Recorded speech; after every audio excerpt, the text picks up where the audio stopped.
वासुदेवाय हरये परमात्मने शरतः क्लेशनाशाय गोविन्दाय नमो नमः।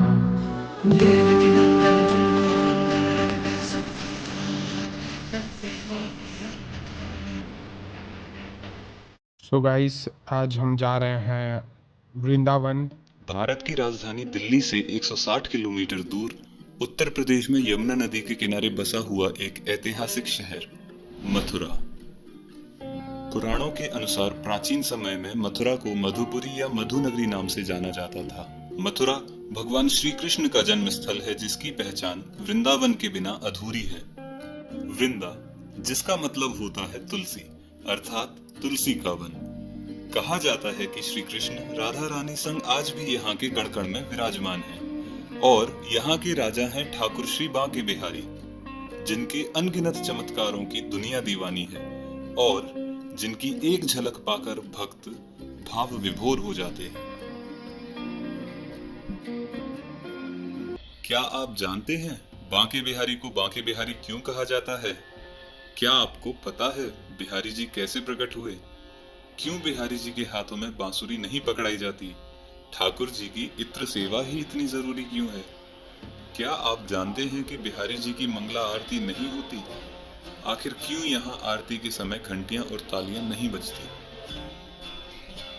ऐसे ही ढेरों रोचक सवालों के जवाब जानने के लिए हम आपको लेकर चलते हैं ठाकुर श्री बांके बिहारी जी के मंदिर में।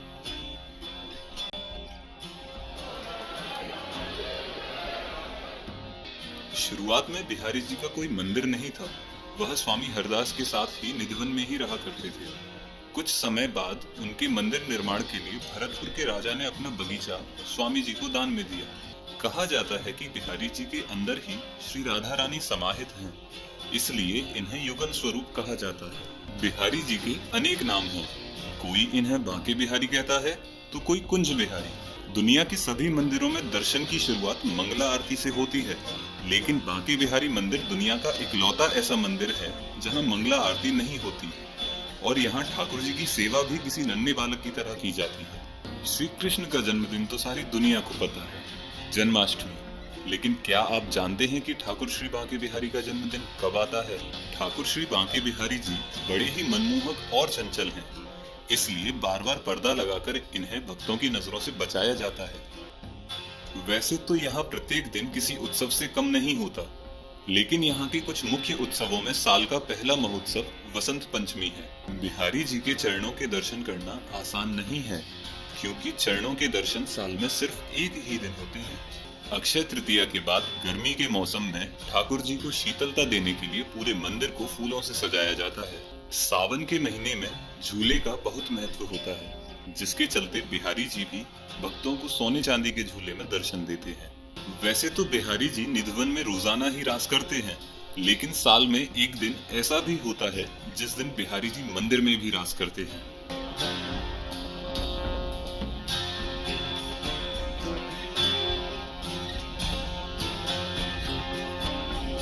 वृंदावन सो वन नहीं, नंदगाम सो राम, वंशी वट सो वट नहीं, श्री कृष्ण नाम सो राम। बोल बांके बिहारी लाल की।